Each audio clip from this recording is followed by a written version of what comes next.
I would hire a advertising company to promote my book that I'm releasing with Rick Matheson, or write another book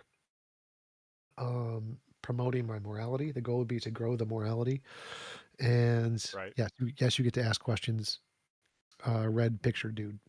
Uh, so yeah, I'd like to grow my morality, like a church, make it an actual church, get church facilities, then host debates and interfaith conversations all the time, publish them to YouTube, get lots of affordable housing units going that can all support the different units. That would be great. Those overall would be the main goals. Then I'd like to expand out into other industries. Like I'd love to be a refinancer for loans, for like car loans, because like car loan rates are like what 5-6% unless you're doing a brand new car. Like I could just undercut that, be like, I'll give you 3% interest. I'll just pay off the 6% whatever right now, and Yeah, I'll be making a profit, like a major insane profit, and I just save gotcha. people money at the same time. That's a pretty awesome goal there.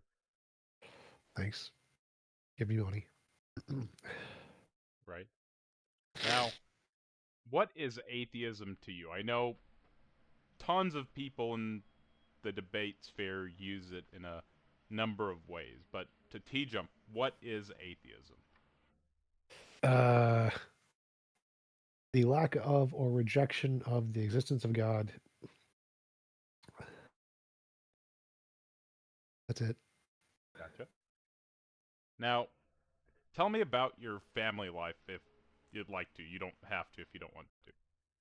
I don't typically like human interaction much, so I don't talk to or spend time with my family ever. I don't keep very many friends. So I always found it hard to make friends because of my autism. The only thing I really enjoy is spending time with like stunningly beautiful women. And so if I'm not with them, I'm bored out of my mind. So even if I've had some of like the greatest friends you could hope for, but I'm bored spending time with them because they're not stunningly gorgeous Instagram models. And that is the biggest challenge I have in my life, is that I don't actually enjoy anything other than being with women like that. And so finding a community or friends or like meaningful social interactions is very difficult. I gotcha. So just got to keep shooting for the goal line there, right? Yeah. Now, this is one of my favorite questions of the evening, but what is your favorite dinosaur and why? Um, the chicken, How come? because it's funny, How so? because people don't think of chickens as dinosaurs, but they are. Oh, yeah, I'm with you. Just a tiny demonstration of evolution that we eat on a daily basis. Yes. We eat Now, dinosaurs. They taste just like a T-Rex. right. Now, I know you mentioned your system of morality earlier, and it sounds like you have a book coming out soon on it. Is that correct? Hopefully. Um, I'm writing a book with Rick Matheson, and hopefully it will come out and publish it. That is the goal. That's awesome. Can you tell us a little bit about your system of morality and how you would use it to make, I guess, moral decisions? My system of morality is that morality is described as any involuntary imposition of will, and the advantage of my morality over typical versions of morality is that it labels actions that we do that are necessary but clearly not good as immoral actions rather than moral actions. So, like many people think putting people in prison is moral. It's good to punish those evil prisoners. I think that's the wrong way to look at it. I think we should see it as a bad thing, a necessary evil.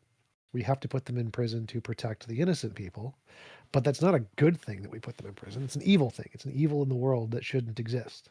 If we had a better way to isolate criminals without putting them in prison and protect innocent people, We should do that rather than put people in prison. And the recognition of that fact means we should say prison is a necessary evil, making it immoral, not moral. Necessary evils can't be moral or evil. And I think that acknowledging that there are a lot of these necessary evils and accurately labeling them as evil is a better moral system than what we have today, where we uphold and validate evil actions as good when we should not.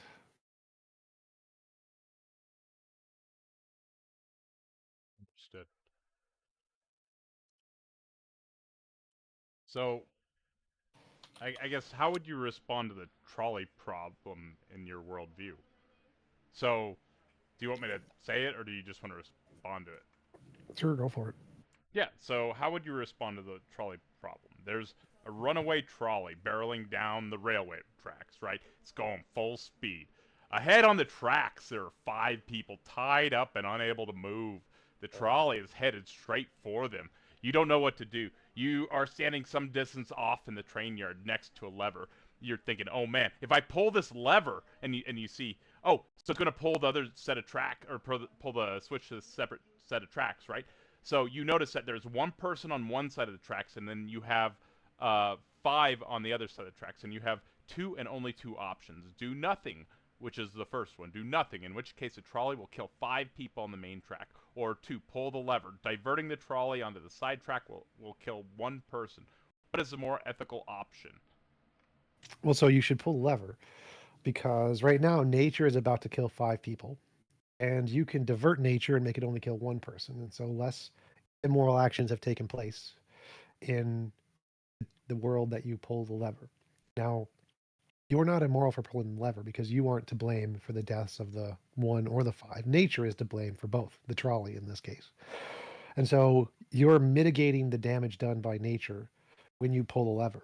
The immoral action is taking place either way, but it wasn't you who's immoral, it was the environment, the nature, the universe, whatever, that's immoral. Okay. Now, I guess we'll move into another topic unless you want to elaborate any more on your moral system there. I'm sure people will ask questions about it. Cool. Yeah, we'll get to that then. Now, I am very pointed when it comes to foundational Christianity, and I've seen some of your videos where you debate foundational Christians, and you maintain composure, you have a good conversation, you don't really get upset with them, and oftentimes they'll even hold the priests up until the end of the debate, and they'll actually talk with you prior because they respect you, right? But how do you actually feel about foundational Christianity? I don't understand the question. Like, I see ideologies as, I don't know, a Rubik's Cube. People are just Rubik's Cubes to be solved, more or less. So I don't actually care about what they believe or why they believe it. I just see them as a Rubik's Cube. What are the patterns and how do we solve the patterns? I gotcha. So with foundational Christianity specifically, though, how do you feel about that ideology as Like, TJump? same thing. It's just a Rubik's Cube. I see it like from an autistic perspective. There's a Rubik's Cube, solve the Rubik's Cube. I don't actually have an opinion on it. I don't really care what they think or why. Oh, so you see it more as a puzzle that you can try to solve. Yep. I gotcha. That's actually quite interesting. Cool. Now, I'd like to learn about the Church of the Best Possible World because I love what you're doing there. I know you talked about it some, but please tell us everything you'd like to tell us about it because it's a pretty awesome program that you're doing there. So yeah, the Church of the Best Possible Worlds. I started in a secular atheist church. The goal of it is to essentially do what the church things are supposed to do, but aren't doing by providing affordable housing. It's based on my model of morality. So the goal is to get enough funding to buy an apartment building, rent it out at affordable rates permanently, and then use those to hire an advertising company to promote the church, the book, the morality. Then grow, buy a regular church building, do regular church things with debates and conversations and meetup events and chess groups and Reiki and whatever else sounds cool. and do church stuff, but without the need of a, baby drowning God involved. Gotcha. Like I said, I love what you're doing there. Just make it happen, man. It's awesome. Now, I guess I hope you have an opinion on this one, but how do you feel about anti-theism? Same thing. Puzzle. Don't care. Gotcha. Now, are you scared of anything? Loneliness. Not being with hot blondes. That's a pretty good scare Depression. there. Um, Pain. Those would be the main ones, I guess. Gotcha. Now, I have been developing the most dumb system of counter apologetics ever developed. And I wanted your personal opinion on it. What do you think about atheist presuppositional apologetics? I think you're doing precept wrong. Because, like, the point of precept is everyone has to believe something is true before the argument begins. And you start with that by saying something like, everyone begins with revelation of the natural world or whatever. But then you go into more arguments. You don't explain the necessity of the precept or why, like most precepts do, that any alternative worldview entails contradictions and absurdities. You go into defending the evidence, the revelation itself. But revelations aren't a presupposition. Revelations are a posteriori. So I think the first step of your argument is you're leaving precept and going into evidence with the revelation thingy. When you should be saying just straight up that any worldview that doesn't presuppose naturalism is true entails a contradiction, and then just don't talk about naturalism again. Just be like, let's talk about your worldview. What are the contradictions or the silly things in it? And you're like, oh, hey, your God drowned babies. That's an absurdity. Your worldview is stupid. And then never talk about naturalism. And then that is the true core of precept. So, I appreciate the input there. I feel like the way I use it, I try to build more into a cumulative case argument that shows them through induction of after an elucidation of undeniable revelations,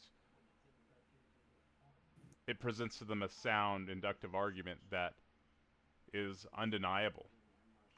Well, I would agree, but induction is the opposite of precept. Induction is evidence. That's why I said it moves into more of a cumulative case. I kind of just start with the precept, right? So then it would probably be better to call it like atheist induction or something, because the whole point of precept is to get rid of all of the evidence. You're not supposed to use evidence. You're supposed to, you must presuppose God and nothing else. I gotcha. I kind of like the name though. It's unique. So I don't It think the is name's gonna change, but sure. I'm with you. I'm with you. Now, what theory of knowledge do you abide by? Theory of knowledge, my own. I wrote my own epistemology. Can you tell us a little bit about that? It starts with it's a form of foundationalism. It starts with the cogito. I think before I am. The only thing you can know with absolute certainty is that you exist. You can't believe you exist and be wrong. Then from that, you can gain other knowledge. Like there's some difference between your imagination and your experience. You can imagine a unicorn, but you don't see a unicorn. So there has to be some difference between those two things. And you can start categorizing stuff that way. And from those categorizations, you can make systems of language that can describe all of the categorizations, like math and logic.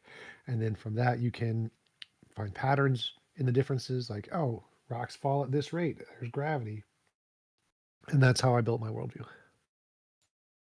That's pretty awesome. I'm with you. That's a great start there too. That's where everyone starts. So it's seems to be true upon reflection, right? Sure.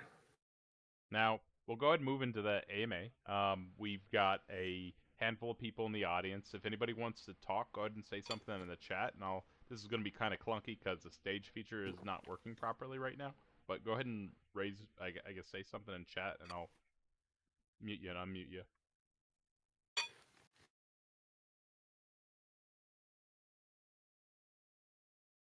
Hey, Art. Why do you want to be president? Thank you. Why? Was the question why? hmm Why Or do I what do want you hope to Battery do? critical. Why and Good. what do you hope to do? So what I hope to do would be make government Charging function more battery. efficiently and less garbage.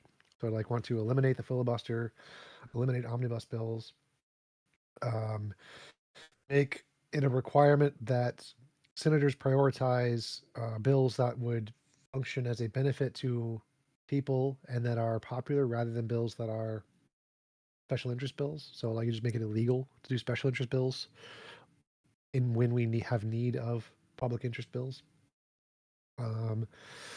I would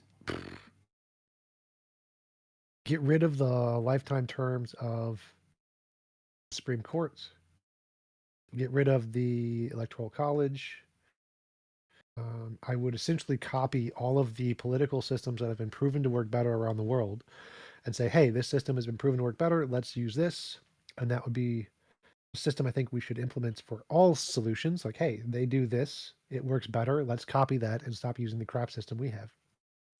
And And that would be my then main goal as president, was just to fix the mm, stupid stuff in politics.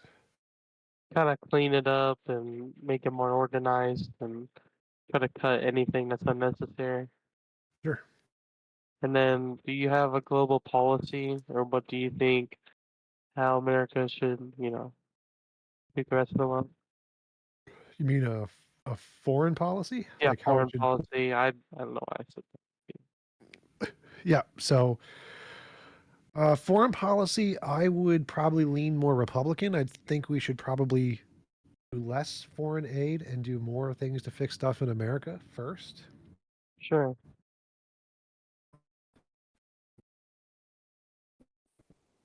There is a good argument to be made that there is military advantages to certain elements of foreign aid, like Japan, Taiwan, More like foreign Israel, and ties, maybe.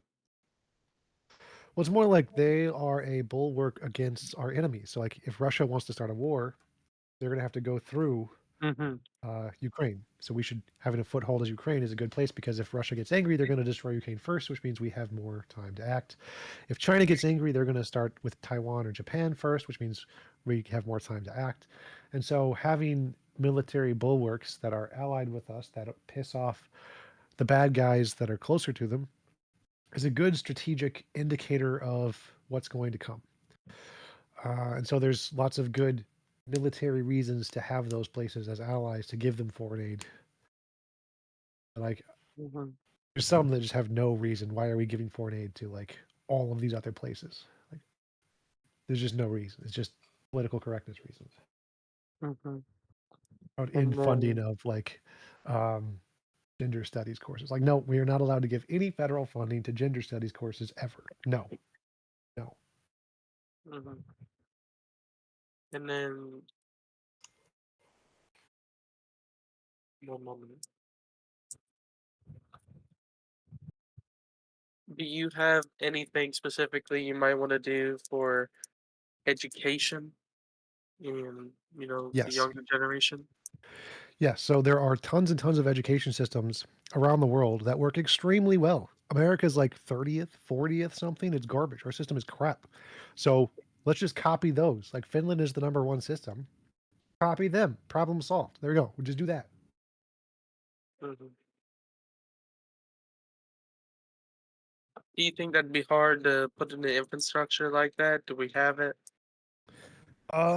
It would be hard to bypass the political red tape. It would Yeah, not be hard to implement the actual systems that Finland uses. They can be done very easily. and that's for at least public schools, right? Or do you You know, want to do that for private as well? well, private, I can't really do anything about. They're outside of the purview of the Yeah. government. The Okay. goal would be to do it to public schools, demonstrate how effective it is, and then private schools would then copy it because of capitalism. They'd be compelled to copy the good ones. Mhm.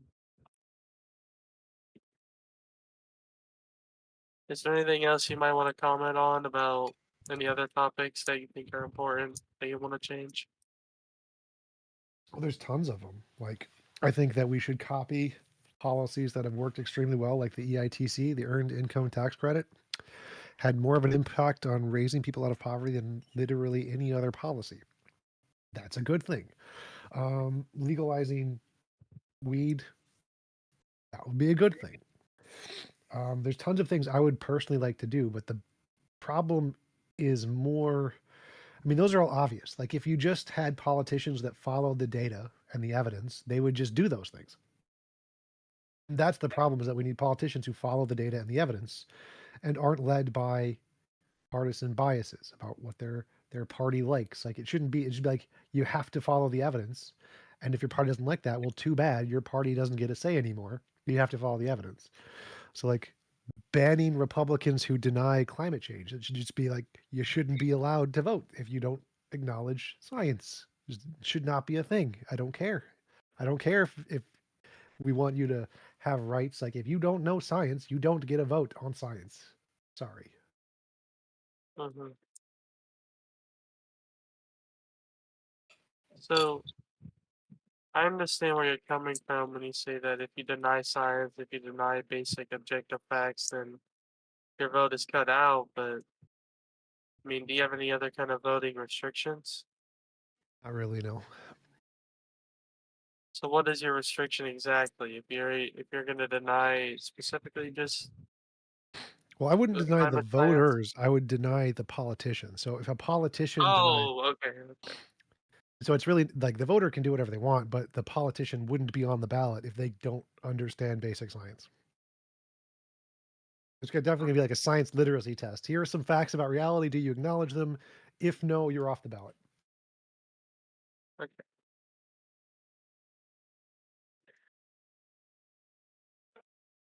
Well, that's all that's coming to mind right now. Do you have any kind of plan on how you might want to campaign or how you see it coming about in the future for yourself? Well, if my Church of the Best Possible Worlds grew and made a significant positive impact in society, that would be a platform in order to launch essentially a campaign indirectly. I could, obviously, as a church, you can't do any political um, campaigning, but if I create an organization that helps people and does a better job of it than the government, that in and of itself is an indirect form of advertising, as a way to say, this is what I would do if I was in power.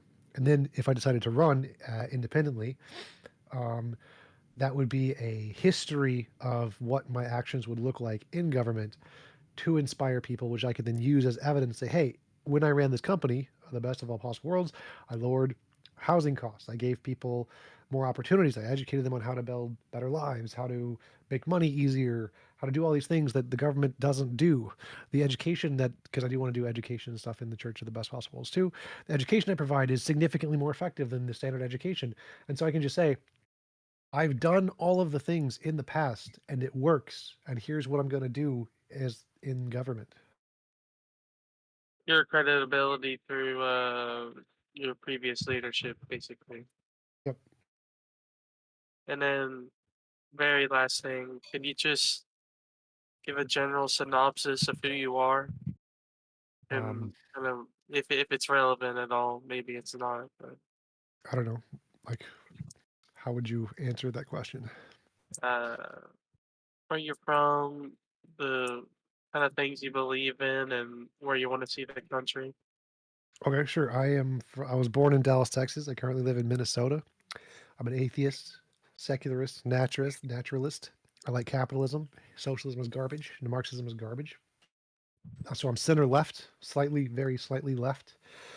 Um, I believe I wrote a model of morality and a model and an epistemology, and I believe those are the correct ways to understand what's right and wrong in the world, and the correct ways to ground knowledge. And they are unique to me, more or less. So they're not really comparable to other models. The only thing I really care about is hot blondes, super gorgeous women. So hook me up, somebody. Um, and money. Money is a second.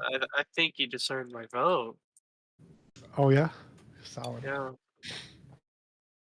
I think we got a hot blonde in the chat over there, Mr. Richardson. Hello. Hello. I do have one quick question, if that's okay.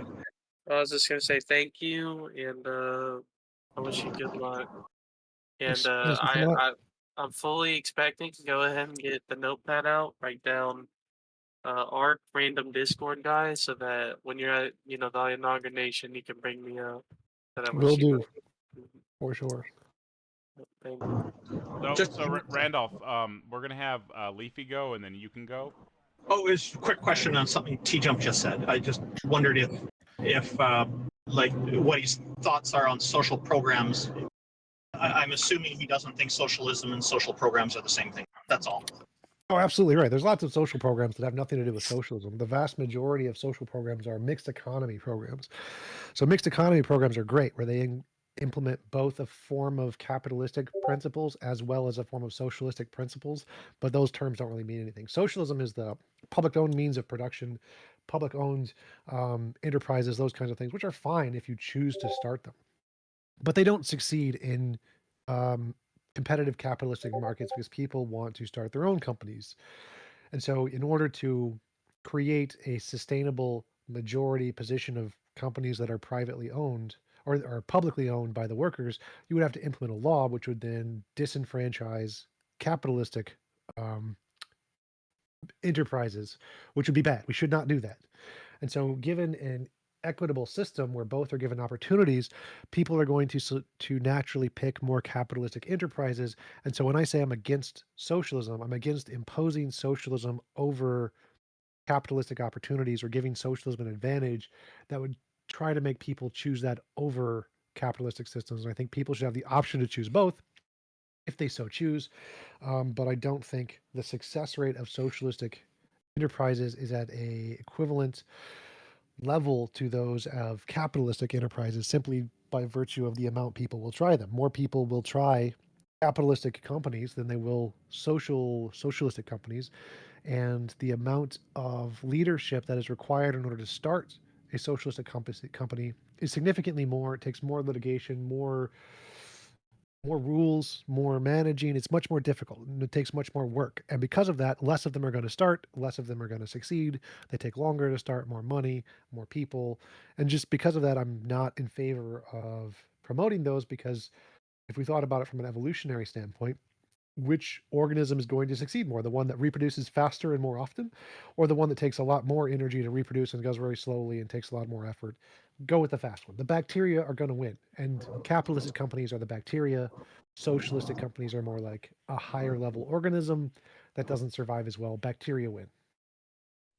Thank you, TJump. I agree with all of that. I also like what you were saying earlier. If I was an American, I'd vote for you. Thank you very much. Thank you. Vote for TJump. Vote for TJump, guys. Gorgeous blondes. Yeah, so hey TJump, how are you? I've been watching a lot of your content. To me, you just come off as a logical positivist with bad foreign policy. But I wanted to ask you about two things. So your debate with Daniel Hakikachu, you said that utilitarianism is not a moral theory, it's a pragmatic theory. Do you still stand by that? Like utilitarianism is not a moral theory? Yes. Right. Because there's multiple branches of utilitarianism. Right. Many of them are political views, and it's a pragmatic view. It doesn't have to do with morality. It isn't really taken seriously as like an actual moral theory in most of philosophy. They prioritize other moral theories. So it's mostly a political theory or a pragmatic theory. It's not really a view of morality. Like a view of morality would be deontology, virtue ethics, those kinds of things. No, I understand, but are you claiming that utilitarianism doesn't try to claim what is objectively better, or like what is objectively moral and what is objectively immoral? It doesn't make that judgment? Because as far as I'm depends on the version. it does most try of them and make don't. that judgment. No, it depends on the version and interpretation. Most of them don't. Okay, fair enough. My second question was on the way you use necessary being. So I've watched a lot of your content, and typically the theists will argue that there's a necessary being, and you'll say, yeah, but it can be a quantum field or whatever, and there's no need for a god. So how can you think that a quantum field is necessary? Because I feel like you're not understanding what necessary means. Like necessary means can only be conceived of in one way. So a quantum field could have otherwise. Yeah, so necessary, as far as I understand it, and you can correct me if your definition is different to mine, right?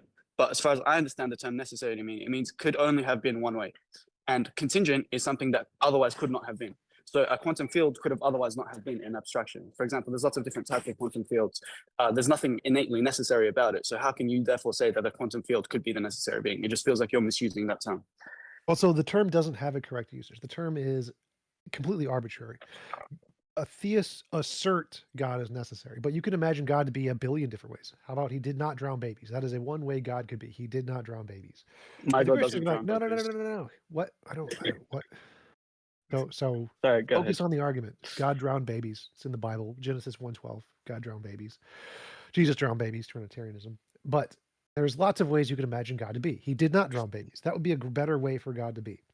Does that mean God is no longer necessary? Well, by that definition, yes, God's not necessary. And by the definition you're using, could not have been otherwise. Nothing exists could meet that definition ever. It's logically impossible because anything that could exist could have existed in a different way. And so that definition isn't coherent in philosophy. That just doesn't work. So the definition that they usually take is something that must exist in all possible worlds. That's the more philosophical definition of a necessary being, something that must exist in all possible worlds. That is more coherent, slightly, but you can imagine there are a multitude of things that could exist in all possible worlds, and there could be a variety of them. There could be like 10 things that exist in all possible worlds, and so there are 10 necessary things. I had a conversation with Rob Coons. He's one of the leading experts on this topic. He admitted this. Yes, there could be multiple necessary things that could exist in every possible world, and they would be necessary because the definition of necessary is a thing that exists in all possible worlds. So that would be the correct definition of a necessary being. There are many usages of that of what necessary means in theism, like a thing that must be outside of space-time. It must be unchanging. It must be can't have been otherwise. They use all kinds of stupid definitions that are incoherent and don't mean anything and don't work in philosophy. And so the context I'm using that definition is going to be dependent upon what my opponent means by it, usually. And I'm going to change the definition to try to meet what the opponent means by it as best as I can. Yeah, so I would disagree with the guy that you quoted that said like there could be multiple necessary beings, because I would say that my definition is actually coherent. So if you say like, for example, something that could have otherwise not have been, you say that applies to everything. I say no, it doesn't apply to everything. So for example, 2 + 2 = 4 is a necessary fact. Why? Because there's only one way of expressing it. It's a tautology. It's necessarily true. 2 + 2 = 4, and there's no other way you can put that, right? That's why it's necessarily true. It could not have been otherwise. That makes it necessary. Well, that's actually So- false. It can actually be otherwise. There are logically No, it possible can't. worlds where it doesn't. It can actually. No, unless There you are change many- the axioms of the world, which why would you do that? Stop. So you are not educated on the many-valued logics, non-standard logics. There are ways to have maths where 1 + 1 = 7 or whatever. That's perfectly fine. Where Yeah, if you redefine things- what the numbers wait, mean. stop talking. So there are ways to have logical statements that are both true and false at the same time in the same way. Non-standard logic, many-valued logic, quantum logic, fuzzy logic. They just use different axioms rather than the standard logics in order to build the universe, essentially. And so those are possible worlds. There are possible worlds with different logics, which can then lead to different maths, and that's perfectly fine. I don't think it's really relevant to your question, but so that's just not the case that there are, even when you try to think of necessary as being mathematical, that's just, again, people who using the term necessary, not understanding philosophy, because there are lots of areas of philosophy where math isn't necessary in the way that people are using the word necessary. So necessary is mostly just a term used by theists who don't understand a lot of philosophy.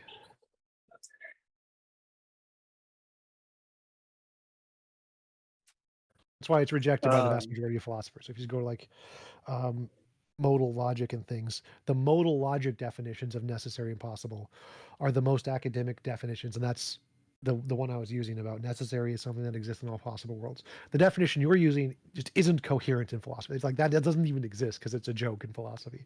It's a thing that theists use. Yeah, but it just seems to me that you're just caricaturing the theist position. So whenever a theist says something, you're just like, oh, that's a laughing stock. You're not actually addressing my arguments. It's more of a Well, so I cop-out, did. really. So I said that your definition of necessary, that 2 + 2 = 4 is necessary because it couldn't have been otherwise. That's just, you just lack knowledge of the other non-standard logics in which it is actually possible. And because it's actually possible, like trivially possible, that definition of necessary is a joke because there is a counterexample that's very well known in philosophy that they can just be like, yeah, that doesn't work. Here's why. If that's the definition you're using, you just lack knowledge in philosophy. Yeah, no. So where you're going wrong is that by changing the axioms, you're not actually changing the statement. So if you say 2 + 2 doesn't equal 4 because I changed the axioms, you're not changing what 2 + 2 = 4. You're just expressing it differently. So that's just No, a that is cop-out. that is again you not understanding philosophy. So when you change the axioms, like one of the axioms, the typical 3 axioms are the standard logic, law of identity, law of non-contradiction, law of excluded middle. If you have a different axiom, like in many-valued logic, you're getting rid of the law of the excluded middle. It's gone. There is no more law of the excluded middle. You don't need it. Then they have like some kind of new law that they put in there that is just a completely different law. And so any case where the law of excluded middle would be some kind of a discriminator between what's going on in the universe, that's just gone. So it doesn't exist. So anything that law would prevent is possible in this new logic because the new axiom allows for this new thing that isn't in the old axioms. It's not just a redefinition. The definitions here are determined by the axiom. So if you have a new axiom, there's not a definitional change here. There's literally a fundamental essence of the universe change going on. Like if you change the law of non-contradiction, I think it's paraconsistent logic, change the law of non-contradiction, gets rid of it and says things can be both true and false at the same time in the same way. There can be true contradictions, and that's one of the axioms. And so in that universe, you could say a rock cannot be a rock and not a rock at the same time in standard logic. Well, in paraconsistent logic, they're not redefining that. They're saying, yes, it can. It can literally be both a rock and not a rock at the same time. It can literally exist and not exist at the same time. So it's not a definitional thing. They're literally just changing the laws of logic, which if you want to build that into a mathematical model, you can make that into 1 + 1 = 7. Right, but that would be incoherent, right? No. Because the 1 + 1, as we know it standardly, that does not equal 7. So you'd have to change the definition of what 1 means. No. And So what? like try to imagine a video game where if you have one rock and you put it next to another rock, 6 other rocks just pop out or something. It's not. Yeah, where you are they haven't popping changed the out from? definition. Magic land. I don't know. The point is Yeah, that if you change the not an argument. fundamental stop. If you change the fundamental laws of reality, then you can make it such that 1 + 1 does equal 7. And using paraconsistent logic, that can make sense in paraconsistent logic given the axioms of paraconsistent logic. So again, this isn't my interest. I don't care about these things. It's just you lack knowledge of this field in philosophy, and that's why Okay. you're using necessary in the way you're using it. So that's not something I take seriously. Right. But So I I'm just try defining to it. match the definition. Sure. So I'm just defining it the way Ibn Sina defined it. That's what he used. He called it mumkin al-wujud, which is possible existence, and necessary existence, and that's how he defined those terms. So I'm just using his definition. If you say that's no longer relevant in No. philosophy, So again, possible and necessary are modal logics, and the correct definitions of modal logic are the one I gave. A necessary being is one that exists in all possible worlds. So if he used the definition you're using, then he again just didn't understand philosophy, and he's a joke. Ibn Sina's a joke. Sure. If he's describing it the way you're describing it, yeah, he's a joke, 100%. Okay, sure. So, then to circle back to the beginning, will you at least like concede that then quantum field is not necessary because it doesn't exist in all possible worlds?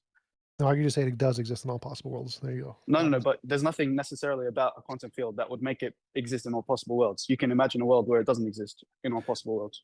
No. So this is where the arbitrariness of the necessary argument comes in. So if you say God must exist in all possible worlds, I can say, no, I can imagine a world without God. I'm doing it right now.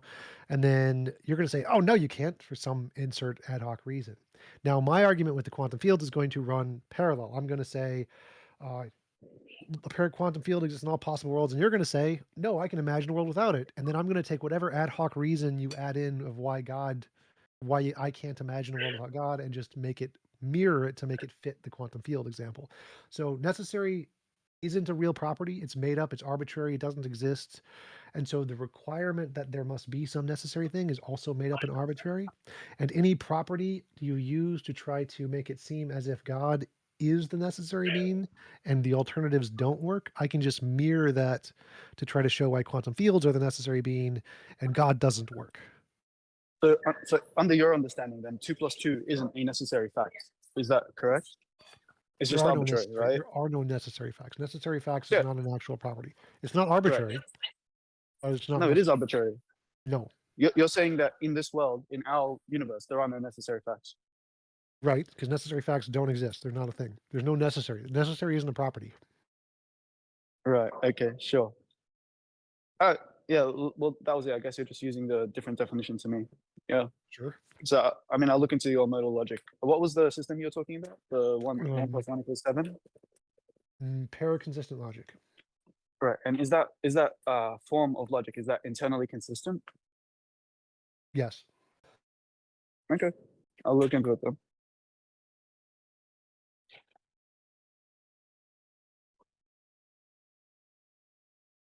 All right, so we've got Chad Neoplatonist up next. He's been itching to pop up here for quite a while. Yeah, hey, what's up? How you doing, TJump?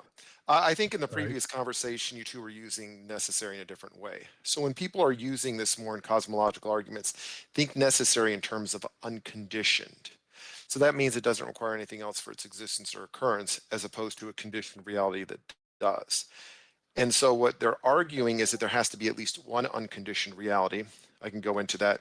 And there has to be certain attributes of this which people stop PMing me now while I'm talking, okay?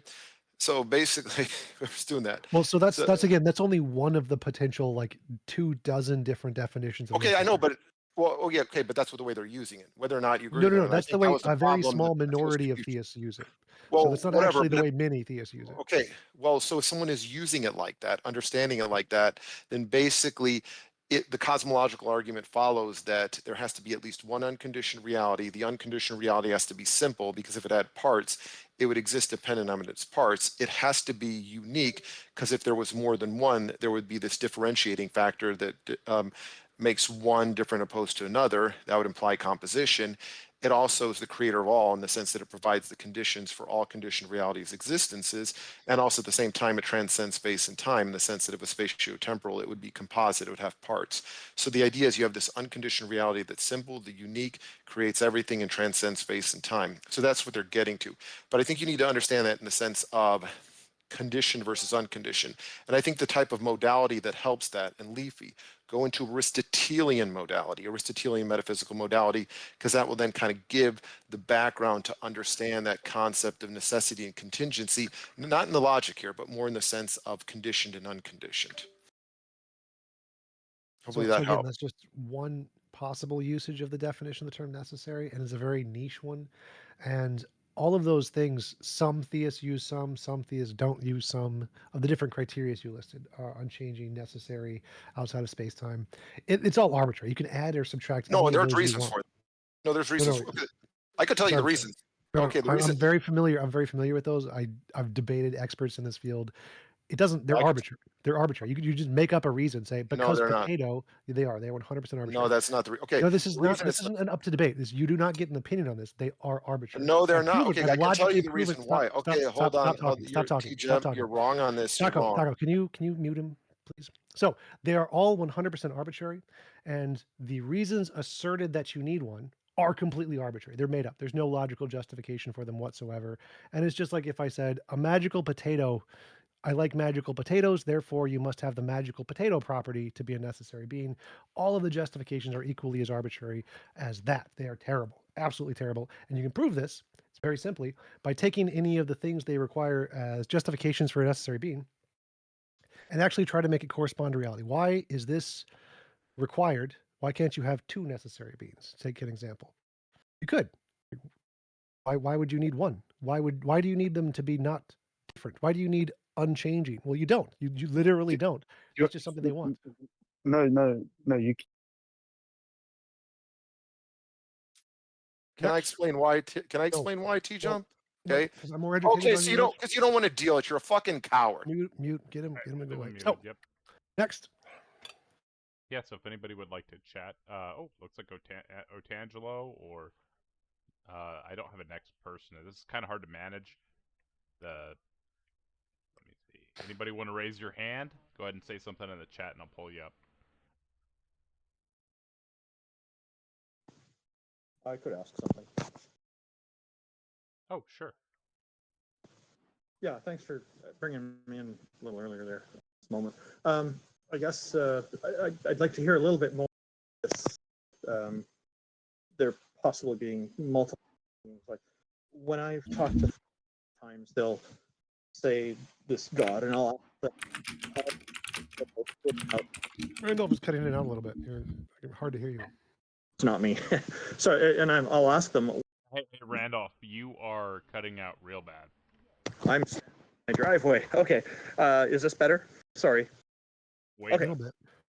All right. So yeah, when I've talked with theists, like they'll say they're insisting that there's only one God or one deity, and I've asked them what they have done to rule out the possible of more than one working together. Maybe they all have same capabilities. Obviously, I'm not saying they're necessarily the same, but I'm saying they have equal capabilities and they work as a team to create the universe and everything. And it sounds, TJump, like you were kind of elaborating a bit on this when you're saying there could be multiple beings. I'd be interested on your thoughts on this, and if you'd like to elaborate a little bit more. Sure. So their argument is that it has to be perfectly simple. And one of the aspects of being perfectly simple is there can't be variation. If there's a way it could have been otherwise, then by their definition, it can't be necessary. Now, is this actually important? Is it required? No. You can just make up a new definition of necessary, in which case necessary is something that exists in all possible worlds. And you can have a pineapple that exists in all possible worlds, then you have a necessary pineapple. And so the argument goes into, how do you show the definition of necessary, which entails simplicity, is correct? We can hear Ken's typing, but so you'd have to show why the definition of necessary, which entails simplicity, is correspondent to reality, that there is some actual necessary property, and this actual necessary property entails simplicity rather than entailing exists in all possible worlds. And there is no such reason. It doesn't exist. It's arbitrary. This is the part where I was saying all the definitions of necessary are just 100% arbitrary, because there is no justification to why the necessary property, if it exists, would entail simplicity in the sense that they're describing of not having any variations, as opposed to having the property of exist in all possible worlds. So it doesn't make a difference. Like, there's no evidential reason to select one definition over the other. And so if you define it in the all possible worlds or definition, then you can have as many necessary things as you want. Everything could be necessary. Necessitarianism could be true because all possible worlds look exactly like this one or whatever. And there's no evidential reason to indicate that that definition of necessary is any more or less correct than the definition of necessary, which entails simplicity and no deviations or no other possible ways it could have been, et cetera, et cetera. Well, I as a intelligent design proponent, I don't think that this is a relevant question. I think what is relevant to make the differentiation between a designer, or you can put multiple designers, and the proposition of a non-designer. And there is the real dichotomy. Either a designer exists or it does not exist. And the question is, where does the evidence lead to? Sure. And the evidence leads to not design, because the not design hypothesis makes novel testable predictions, which you have been shown. Design hypothesis makes no novel predictions. Therefore, the evidence by definition leads to the non-design hypothesis. Yeah, I can make a design hypothesis, namely that instructional complex specified information comes always from an intelligent source. And this proposition or hypothesis is falsified the day that an atheist or a naturalist can demonstrate how this kind of information can arise by natural unguided means. It's already been done, though. No, it hasn't. I mean, you can deny it, but all scientists, all biologists agree that's already been done. So No, that's not true.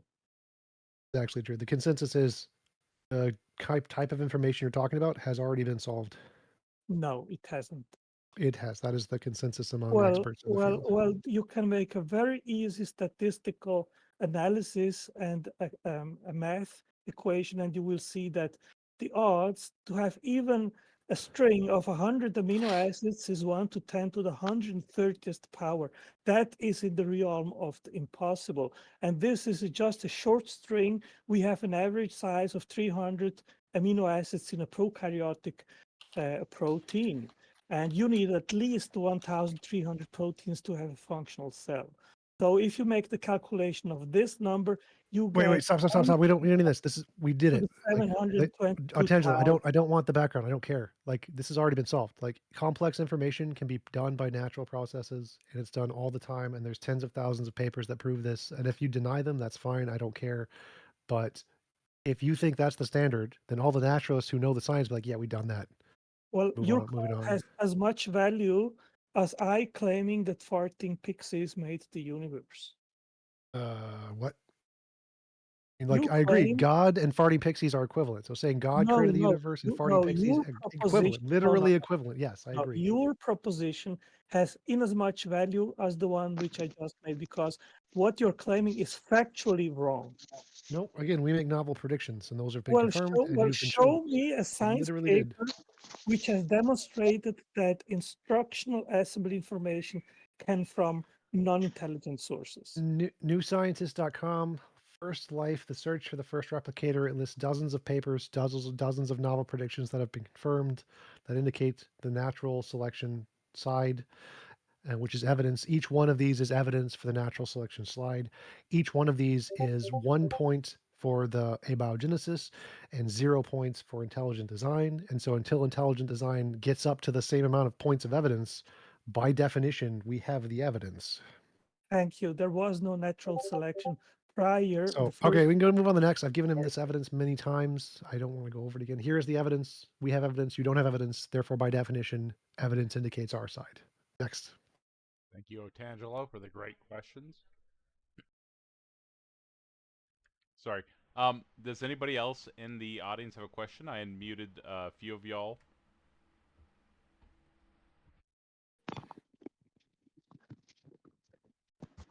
TJump, thank you for answering the question before Otangelo jumped in.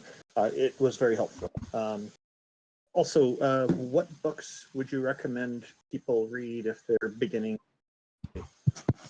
Don't read the books. The books are awful because the books entail tons and tons and tons of useless information with a couple of really good golden nuggets deep inside there. So you're mostly wasting your time. I would look at the principles and distinctions in philosophy specifically, which are essentially just the highlights of the book. So, like the a priori posteriori distinction, the manifest versus scientific image, synthetic versus analytic distinction, those kinds of distinctions that are in philosophy, rationalism versus empiricism.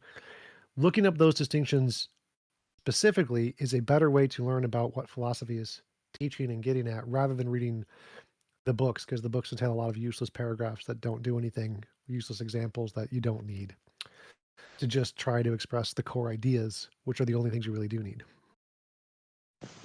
Thank you. I think you're saving me a lot. Sure.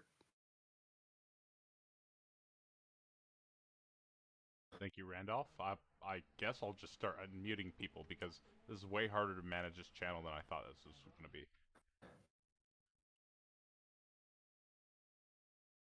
This could not possibly go wrong.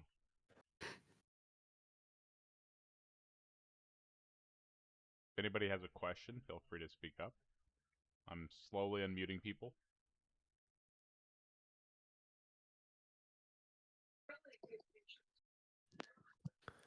So, TJump, what dictates the truth value of proposition?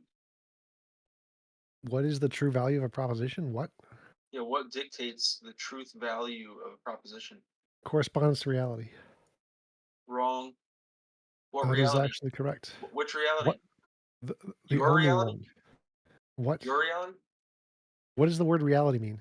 Your subjective reality? What does Because the word in reality your mean? worldview, What only does the subjectivity word? can exist. What? In your No, worldview, only that's stupid. subjectivity can Mute, exist. mute. That's literally the dumbest thing I've ever heard. That's Reality not is literally. Could you mute? Yeah. So reality, by definition, is the world or state of things that actually exist, opposed to them idealistically or the notion of them being subjective state. So literally, it's the opposite of that. So reality is that which exists independent of any opinion.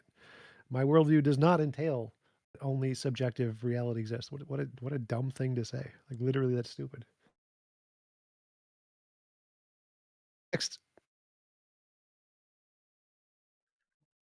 Yeah, I unmuted most of y'all, so if anybody has a question for TJump, feel free to step up to the plate.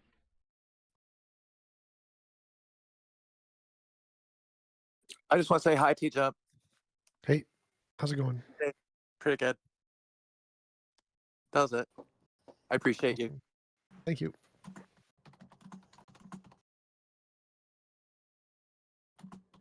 Do you want to address Leafy or Chad? The No. people that... Nope, okay. I've done pedantic philosophical discussions with people far more educated than them. It's just be a waste of time. Do you think that awareness or experiential states are a byproduct of evolution? Yes. Interesting. So there is a gene that encodes for subjectivity? So subjectivity is an abstract term we use to describe an actual thing, and the actual thing is the direct experience. So direct experience, like the qualia, is an actually existing thing. So a gene would encode for a physical system like a brain, which can then produce qualia experience. Jump, I had a question. Yeah. I noticed in your bio on your YouTube it says aspiring POTUS. Do you have any actual plans that you plan to take towards moving towards this? Yes, we actually had that conversation earlier today in this chat. So I started a atheist church, Church of the Best Possible Worlds, and the goal is to provide affordable housing to make the cost of living decrease. I wrote a model of morality, and my model of morality is forcing people to do things they don't consent to doing is wrong. And so the goal of the church is to reduce the number of things that we force people to do that they don't consent to do by lowering their cost of living.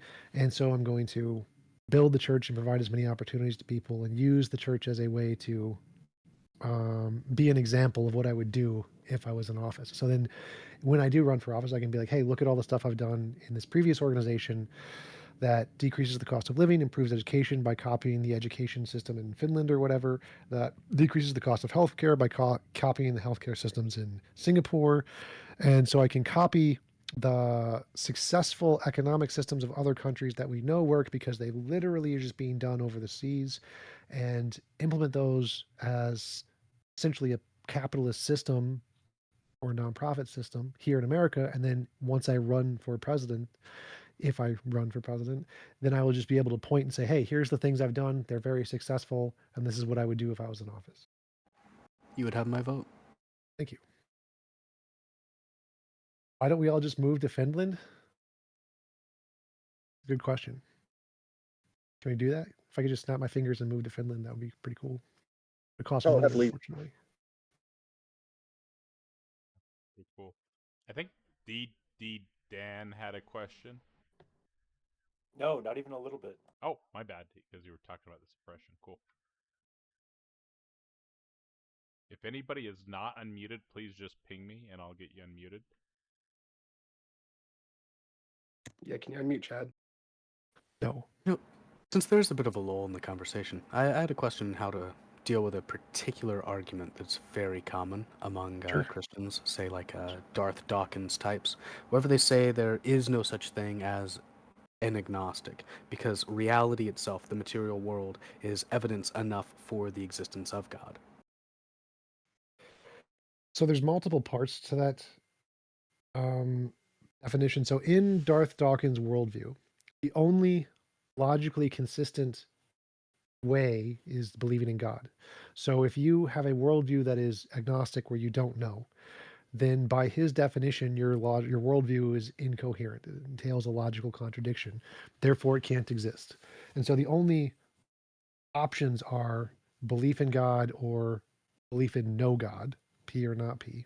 Because if you have any worldview that is not a God-based worldview, it entails a logical contradiction. And so it wouldn't make a difference if you believed in a magical pineapple or a round square, or just that it was you didn't know. All of those things would be a logical contradiction, and from Darth Dawkins' worldview, equivalent.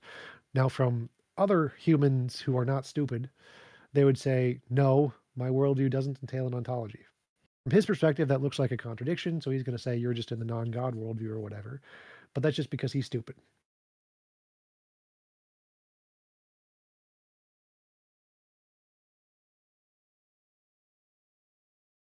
Have you ever debated Darth Dawkins, and do you plan on doing so? Yes, I've debated him 4 times, and they are on my channel. There are recordings of them on my YouTube channel. Nice. YouTube.com/TJump. And I think they're the most viewed videos on both of them.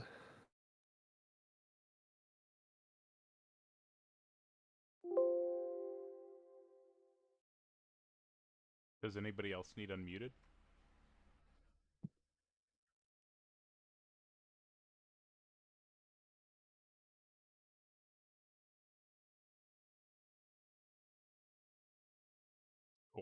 Now, if anybody has any questions for TJump, feel free to join in. It's an open floor. TJump, would you cry if Joe Biden died? Nope, I am not a Joe Biden fan.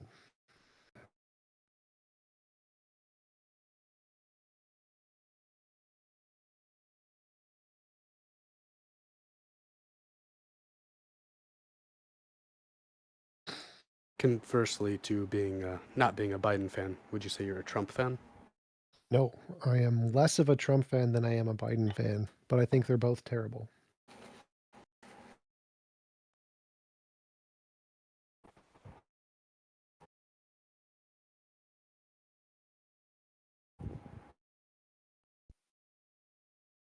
If I had to pick one of the political candidates over the past like 30 years, probably be like Andrew Yang or something.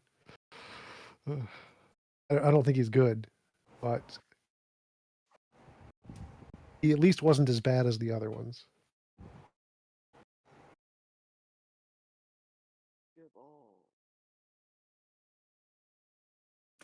He was more of like a good businessman than a president.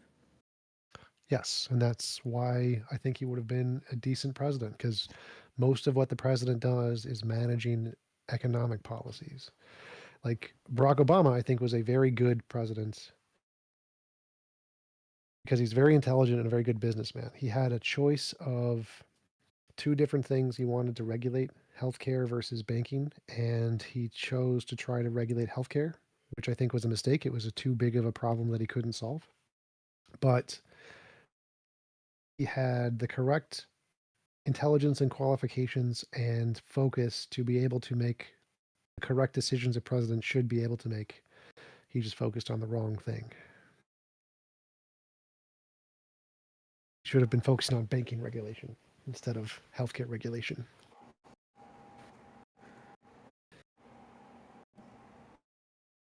President Which- TJump.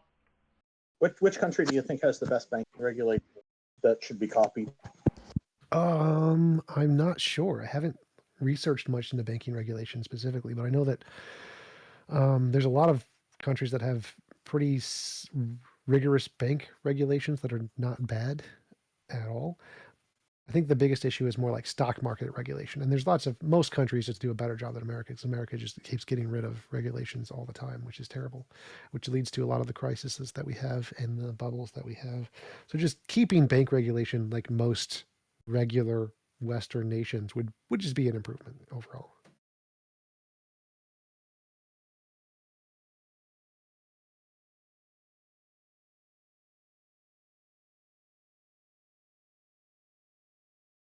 And for anyone else, it is an open floor.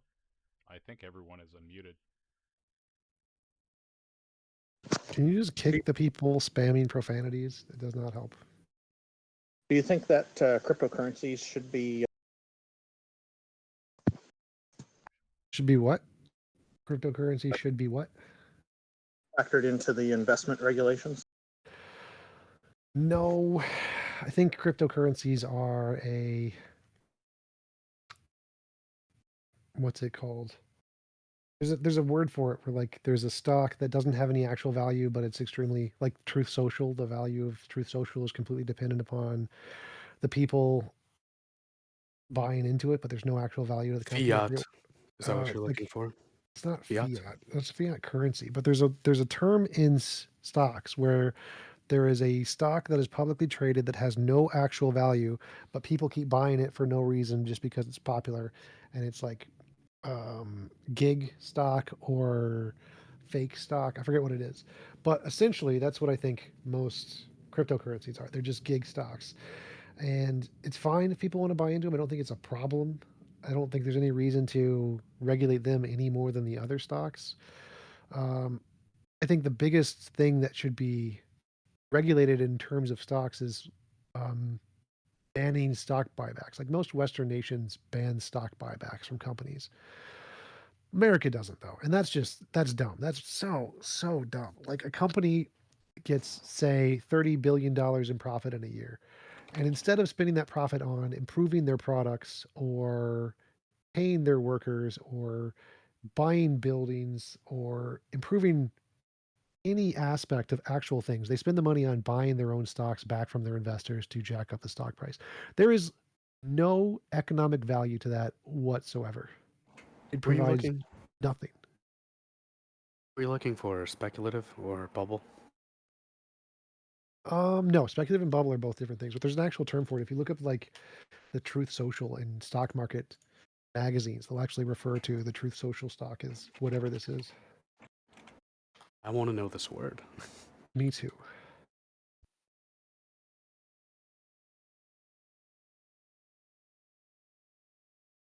What do you think about this argument for God, TJump? Because 1, change is a real feature of the world. 2, but change is the actualization of potential. 3, so the actualization of potential is a real feature of the world. No potential can be actualized unless something already actualizes it. 4, so any change is caused by something already actual. 5, the occurrence of any change C presupposes something or substance S which changes. 6, the existence of S at any given moment itself presupposes the concurrent actualization of S's potential for existence. 7, so any substance S has at any moment some actualizer A of its existence. 8, A's own existence at the moment it actualizes S itself presupposes either A, the concurrent actualization of its own potential for existence, or B, A's being purely actual. 9, if A's Well, existence so we can is skip. We can skip. that's skip. not the end of the question. That's not the I end of the question. don't need to hear it. So actual 9, and if A's you can stop. You existence can at the stop now. moment Mute. it actualizes Mute. S presupposes. Mute. So I don't need to. I can just skip to the. In any given argument, there's a set of primitives like nouns that are used to express some thing that exists. Actual and potential are such nouns, and they don't actually exist. There's no such thing as potential. There is no such thing as actual. Those are made up terms by theists to abstractly refer to actually existing things. Unless you could actually demonstrate that there is a real property, which was the potential property or the actual property, and instead of arbitrarily or abstractly referring to real, actually existing things like entropy or energy or heat death or something, then the argument doesn't hold any value, because it's the ambiguity of the term being able to refer to essentially just anything doesn't actually correspond to anything in reality that we could then leverage to gain understanding about reality. So you would need to limit the primitives to actually existing properties. You could say heat requires change, or energy requires change, or time requires change, or something, and then try to infer something about that. But you couldn't then go to this abstract concept of actualization or potentialization. That's just garbage. That doesn't mean anything. You can only use actually existing properties that we know exist in physics. And if you change the argument to only entail actually existing properties, it doesn't lead to God. It just leads to quantum fields, essentially. Sorry, all this is addressed in the second part of the argument. That's why it's like important to let people finish their questions. So, Nope, not interested. 9, Not if interested. A's Stop, existence at the moment stop. So I've heard better versions of this argument from people who are more qualified, and my answer covers all versions of this argument, every single one, without exception. Until you can demonstrate actual and potential are real existing properties, the argument is defeated on its face. Next. Next.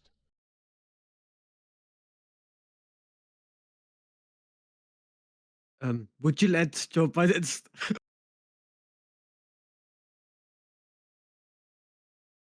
think it was a good decision to kick him out. He does not seem like a serious question person. On the replay, they'll have to decide if I was fast enough. I think you were, because I'm pretty sure his next sentence was going to have something to do with a sexual reference to Joe Biden doing something. That was most likely a very perfect time.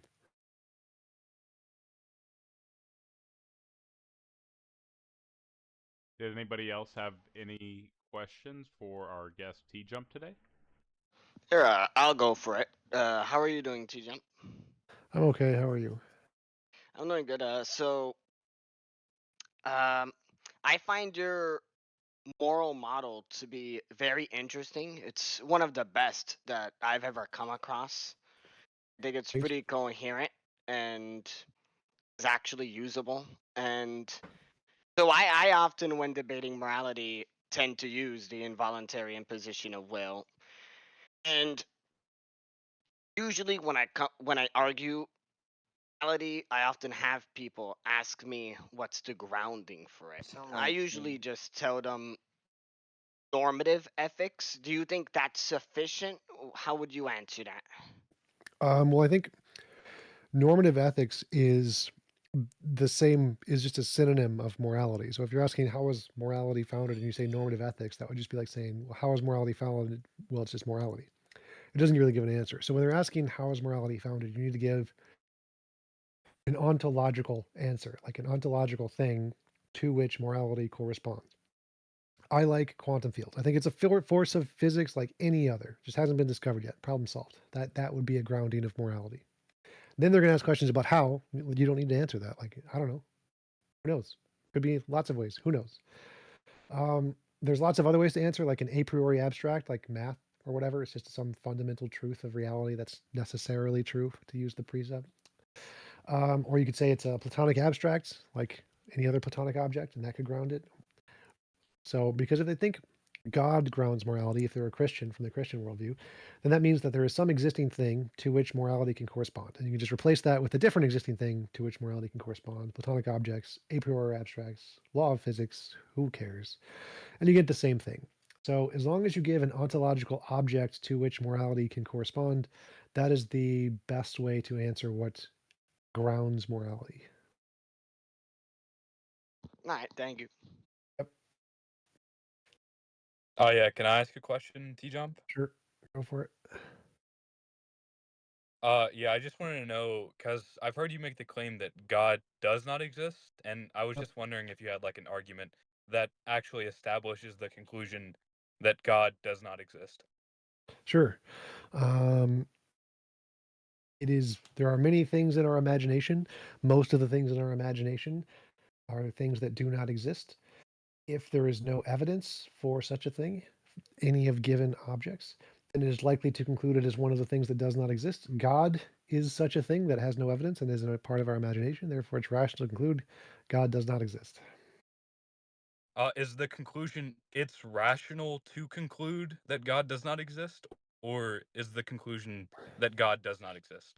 I can frame it either way. It wouldn't make a difference to the argument. So I could say anything we imagine most likely does not exist, or the vast majority of the things that we imagine don't actually exist.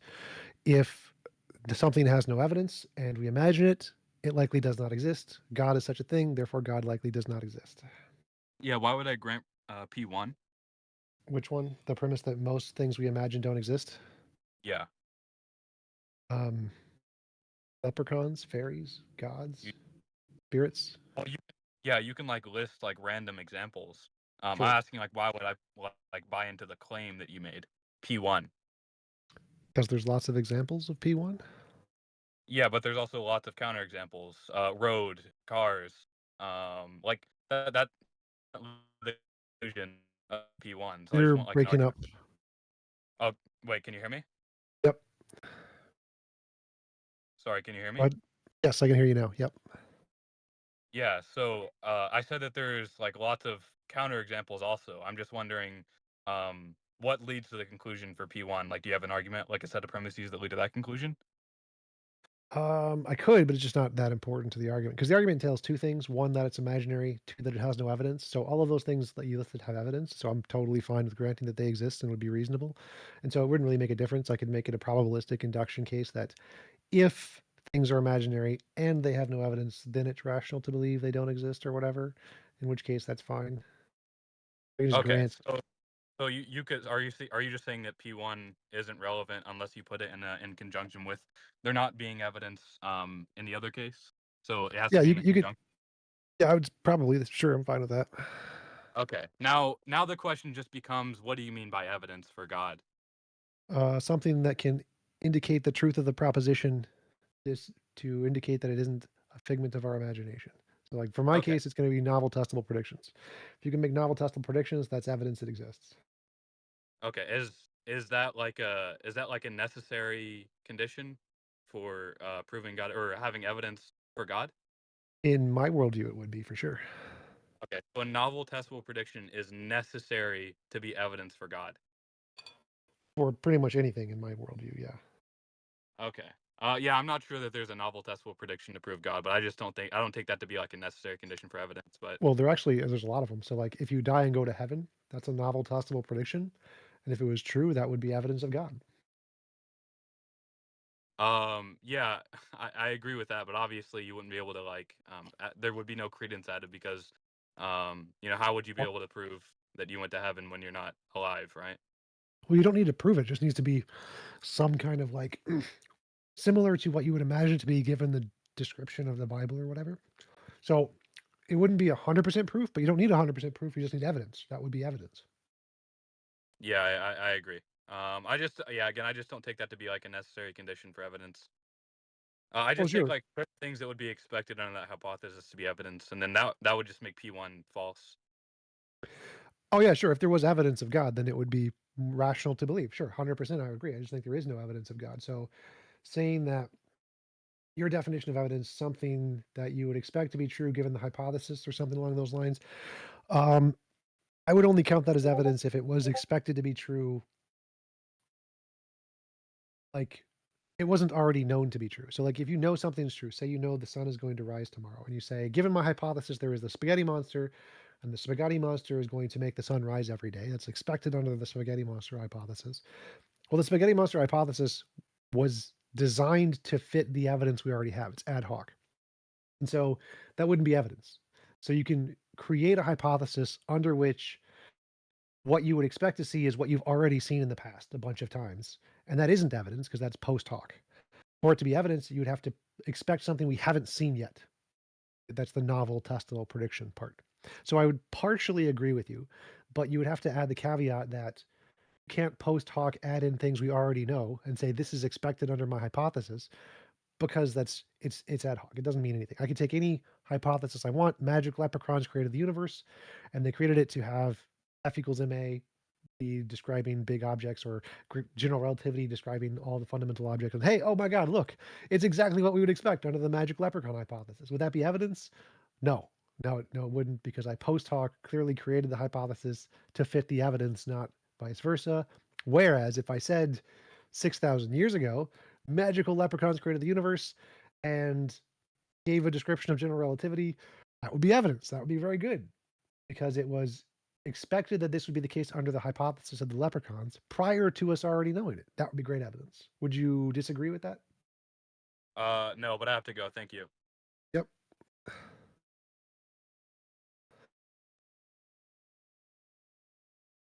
I believe everybody's unmuted, so if anyone else wants to pop in, feel free to ask a question.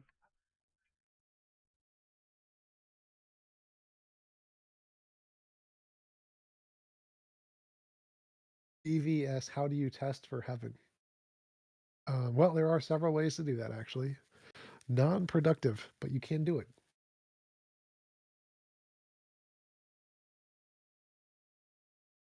Do we have any more pressing questions for TJump? I bench press 225 reps. I have a question. Sure. Yes. It's my first time hearing of you, so I don't know a lot about your, I guess, what you stand for. But like, my question is, what is your thought on the purpose of human existence? The problems of human Like, existence. why do you think we exist? Is it just to live, repopulate, and then die? Is there more to it than that?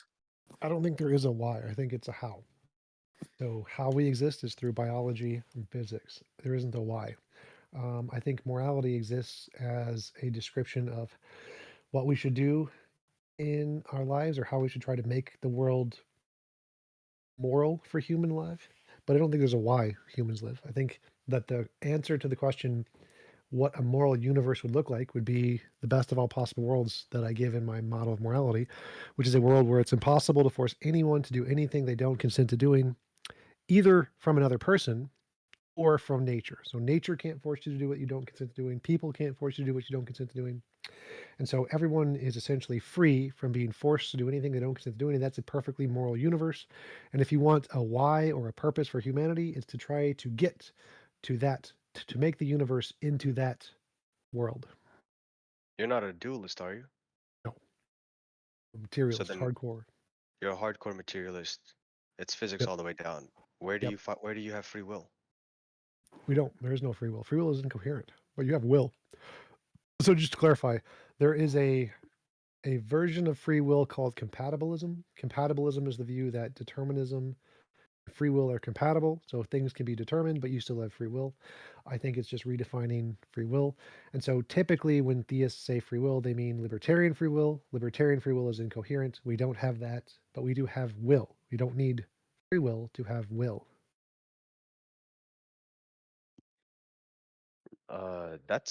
That's kind of silly. I mean, like anyone who believes in libertarian free will is silly.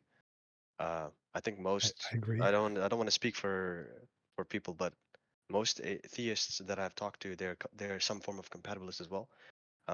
So what is this will you speak of? Well, so compatibilism would be perfectly fine, consistent with the will. So your brain operating in a way it would without any kind of external forces that would be defined as compatibilist free will. That's fine. That would fit my definition of will perfectly. But yeah, most theists do not use compatibilism. They overtly reject compatibilism. So I have no idea what you're talking about there. Then again, I haven't talked to all theists, but most theists I've talked to are compatibilist.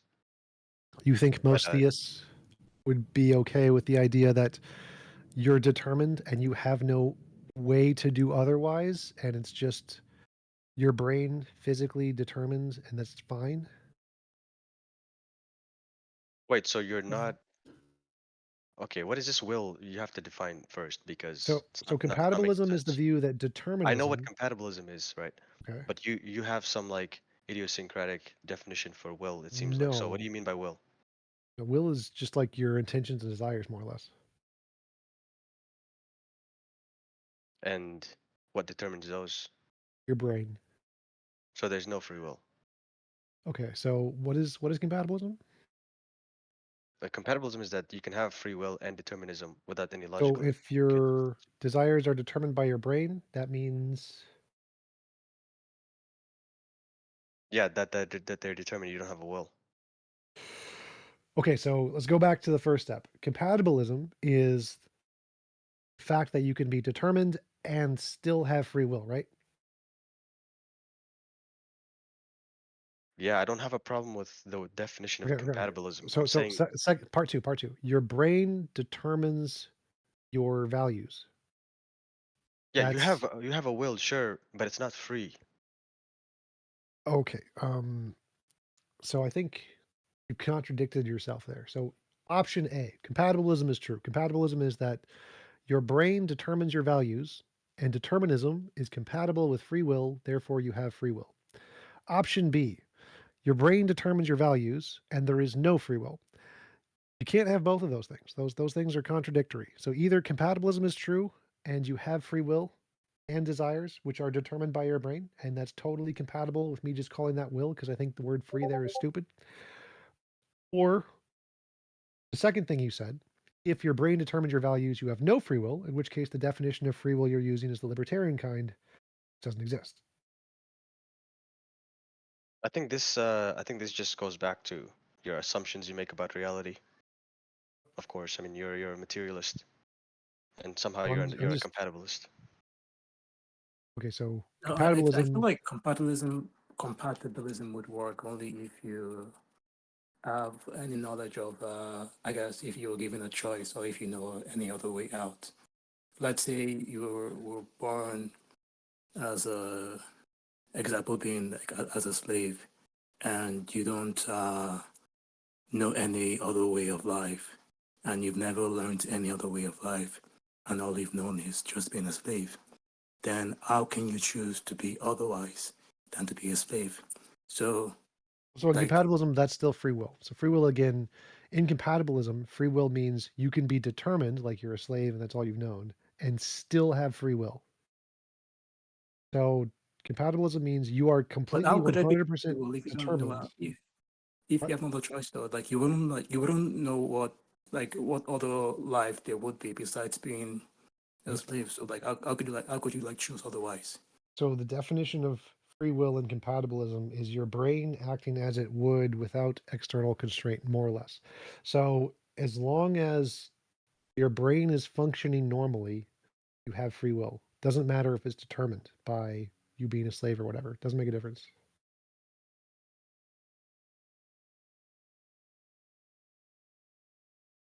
Wait, I don't get it. That is fair because I think it's stupid. I think it's stupid usage of words. It's just determinism. Compatibilism is just determinism. 100% determinism. That's it. It's just pure determinism. Your brain, your values, your choices are all determined, and we're going to call it free. That's all it is.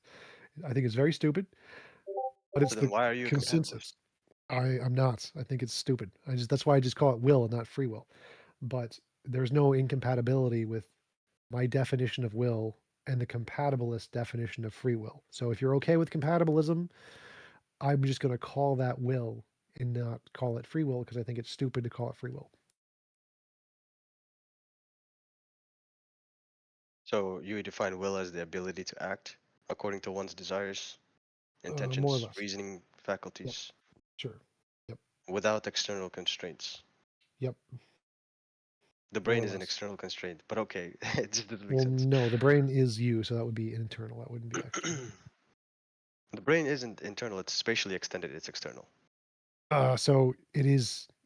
Your will is also spatial. So it's spatial. It doesn't mean external. External would be outside of the things that constitute your quality experience, which would be your brain is internal. Yeah, and Body let's is go mostly back to that because earlier I asked you a question similar to this. I asked you if qualia is, or more precisely, if subjectivity is some byproduct of evolution. You said subjectivity is some abstract thing. By the way, and then you substituted that with qualia. They're the same thing. Qualia is defined as an instance of a subjective experience. So yeah, sure, all words are abstractions. That's not the point, right? So, what genes? It goes back to the question I asked before. Subjectivity isn't a thing. Subjectivity is a class of things. Qualia is a thing. So qualia is a particular example of sense experience. Subjectivity is a class of things which are defined as sense experience or subjective experiences. So qualia is a subjective experience. Subjectivity is a class of subjective experiences. So the qualia is an actually existing physical thing. It physically exists. Qualia experience physically exists. Okay. Subjective All right. experience physically exists. So, Subjectivity is an abstract word we use to describe those things. so you think that the brain is identical with subjectivity or subjective qualia? Um, there's a part of the brain which is identical with qualia. So it's called identitarianism. Okay. So qualia is spatially extended as well. So love is something that we can weigh and measure.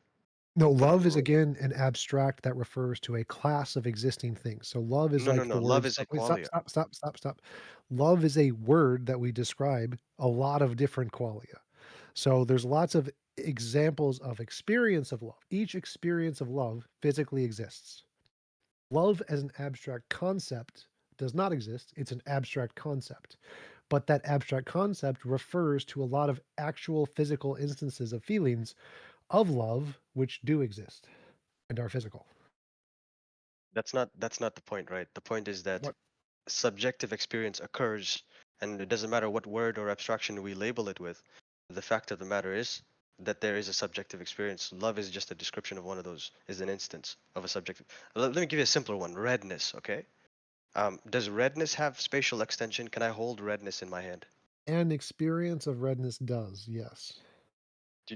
Answer the So you follow-up. can take an experience of redness, put it into a collection of neurons, put it into a petri dish, and yes, you can hold that in your hand, 100%. Oh, what is it? What does you do under okay? So redness has spatial extension So again, and redness is position an in space. abstract that refers to a lots of individual instances of experiencing red. Okay, The okay, okay. experience of red is physical. The abstract concept of redness is not. No, what's physical, right? If I'm looking at a red apple, what's physical is the EM field. the electromagnetic a wave from No, the EM no, field no. Like hitting the apple, right, reflecting no. and hitting my eye, So you and can have then like all these experiences of electromagnetic redness with none pulses. of that stuff. You can generate experiences of redness But then without that would any be EM field. imaginary. You'd be imagining it. Yes, but you could still experience redness while it's being imaginary. I can imagine a red apple right now, and I'm not seeing anything. The Right, experience but of that red redness, apple isn't real, right? which doesn't change the fact the experience of redness is real. The experience of redness is a physical thing that physically exists in your brain. So does the apple also exist in your brain when you're If imagining it? it's imaginary, When then you're there is an imagining an apple, imaginary there is a apple. physical apple in your brain. There is a physical imaginary apple in your brain. So there's a physical representation of apples in your brain. So God is real because I imagined it. He's physically There is real a because physical I'm imagining it in my imaginary brain. God in your brain. Yes, physical imaginary How God. can an imagination be physical? Because it's a part of your brain, and imaginations are neurons, and so they're physical. Imaginary things are physical neurons. Yes. No. But an imagination of of a red apple is not identical to an actual red apple. Even if Correct. It's a so neuron. so It's a neuron in your brain. That's what's but real. An but imaginary this is red apple time is a out, time out, collection time of out, time out. neurons. If I see a red apple Next. out there, Let's move on to the next because I hold on, don't want hold to on, go hold over on. this again. I've If I already see a answered the question sufficiently like 6 times. The things you imagine do create a physical thing in your brain, which is called a representation of the real thing. The real thing doesn't exist. So, like if I imagine a unicorn, unicorns don't exist, but the idea of a unicorn does exist in my brain as neurons. That does exist. So the idea of a unicorn exists. The unicorn does not. Next. So our blonde bombshell next to me had a question. Randolph, of course, is who I'm talking about. He wanted to know your views on justified true belief and also Gettier cases. So justified true belief is a generic definition of knowledge. It's not perfectly defined because there are Gettier cases, which are cases where you can have a justified true belief, but it's not knowledge because and why it's not knowledge is debated. So, like if you see a clock that's broken, there's the statement that a broken clock will tell the right time twice a day or whatever. And so, if you wake up and you look at a broken clock, and the broken clock says it's noon, and you believe it's noon based off of this broken clock, you have a justified true belief. It's justified based off of the clock. It's true and it's a belief, but it's not really justified because the clock is broken. You just don't know that. That's the question. Why does this not count as knowledge is an open question, hasn't been solved yet. And what would constitute real knowledge, constitute real justification is an open question. I'm perfectly fine to call Gettier cases knowledge. If you look at a clock is broken, says it's 12 o'clock, and it is 12 o'clock, you have knowledge. I'm happy to grant that. I think Gettier cases are still knowledge.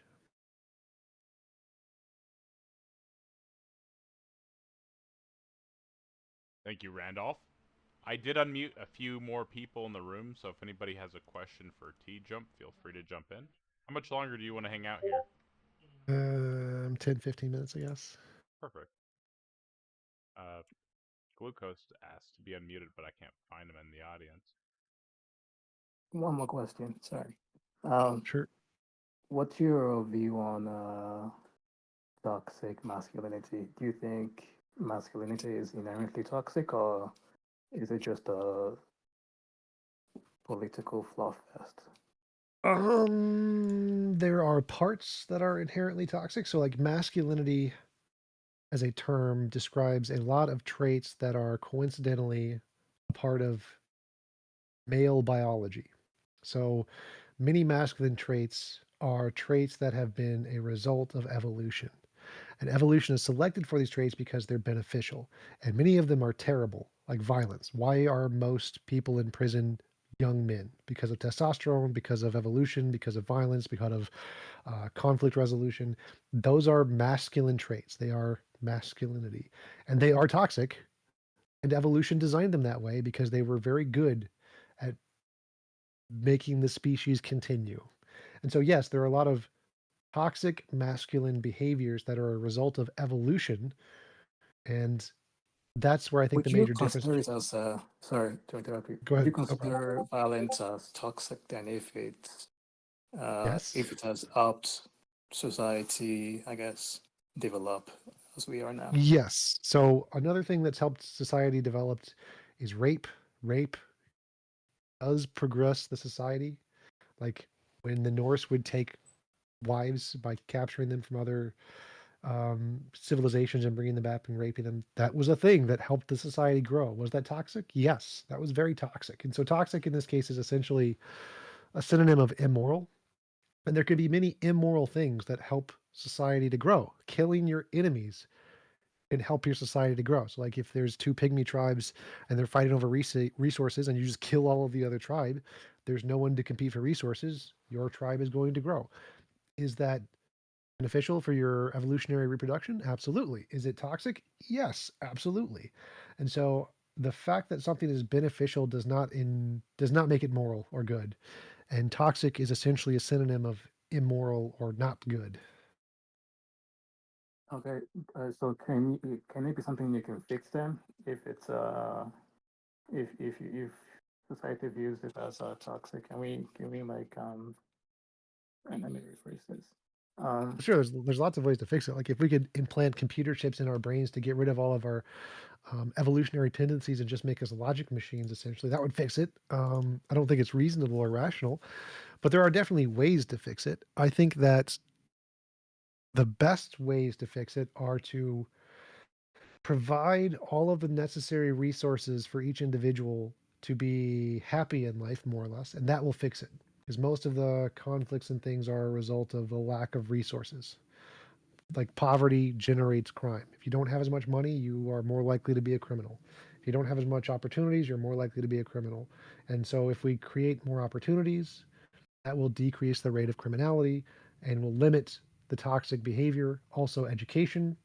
People become more educated. They have more control over their evolutionary tendencies. So improving education, especially like teaching people morality, like my morality, would also help improve the negative or get rid of some of the negative toxic behaviors. And there are toxic women behaviors as well. Was it femininity? Toxic femininity? Definitely a thing. Okay, here's a run-out question then. Should we fix toxic masculinity? Like, do you think If it would benefit society as a whole? I think there's two ways I interpret that question. One is the obvious way, which is like clearly if we could solve all the problems with machines, AIs, and we no longer needed men to be violent, yeah, absolutely. There are cases where masculinity is beneficial, like in the evolutionary cases. And so by getting rid of those, if we got rid of all the masculine, negative masculine, toxic masculinity things, 3,000 years ago, it would destroy society. People wouldn't be able to survive. The reason they were selected for was that they had given evolutionary advantage. So if we got rid of them, we wouldn't have an evolutionary advantage. So that would be bad. But if we could artificially substitute the societal needs that are fulfilled by the toxic masculinity with like AIs or technology, then we would no longer have any benefit of toxic masculinity. And so, yes, it would absolutely be beneficial to get rid of it. And the question would be is today, in our current society, does toxic masculine behavior still provide the evolutionary advantages that it did in the past? I don't know the answer to that question. I would guess probably not, or probably to a much less degree. So it probably isn't as required, and we probably would be better off without it. In most cases, I don't know everything that a feminist would classify as toxic masculinity. Most of it, a lot of it's probably not. A lot of it's probably fine. But there are certain cases like overt violence and rape. Those things we could definitely be better without. Thank you. That was it.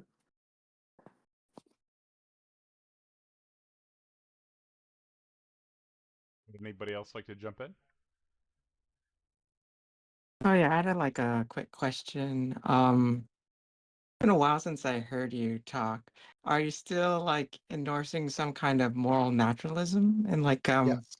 why do you like reject like non-naturalistic explanations of morality? Well, for two reasons. One, I'm a naturalist, so I don't think there are any non-natural anythings. Second reason is because I think that the argumentation works better for a naturalist hypothesis than it does a non-naturalist hypothesis. So like what do you make of like arguments to the effect that, well, moral properties, you don't need to do necessarily like empirical investigation, right? They're things you can sort of just discover through like conceptual analysis of like what an action is in a certain context. And that's how like you figure out what's right and wrong. In those cases, like it's not a matter of like doing natural science to figure out what is right and wrong. It's a matter of like philosophical reflection.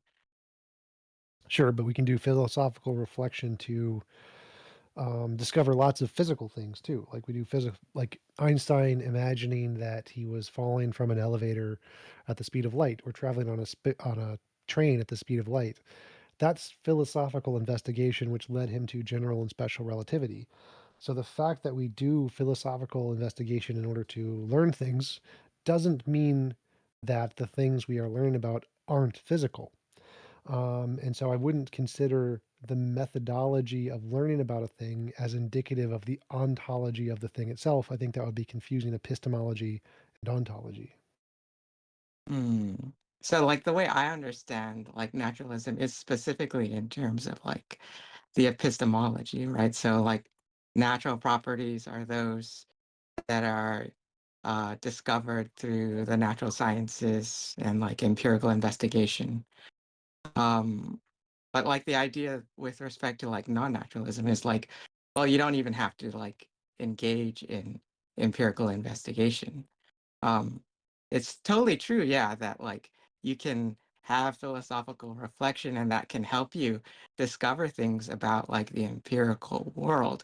But at the end of the day, you still have to like do the empirical investigation with respect to like measuring whether the light curves around the moon and stuff with respect to the eclipse in order to discover whether like your conceptual analysis is indeed like the correct model for reality. I would agree. I would say that we should have to do the same thing for morality. So we can get many different conceptual analyses of morality. And in order to establish which one is right, we still need to do that physical verification. And I think without that, it's just the exact same as scientists building hypotheses without testing them. Even if they're about the physical world, it makes no difference.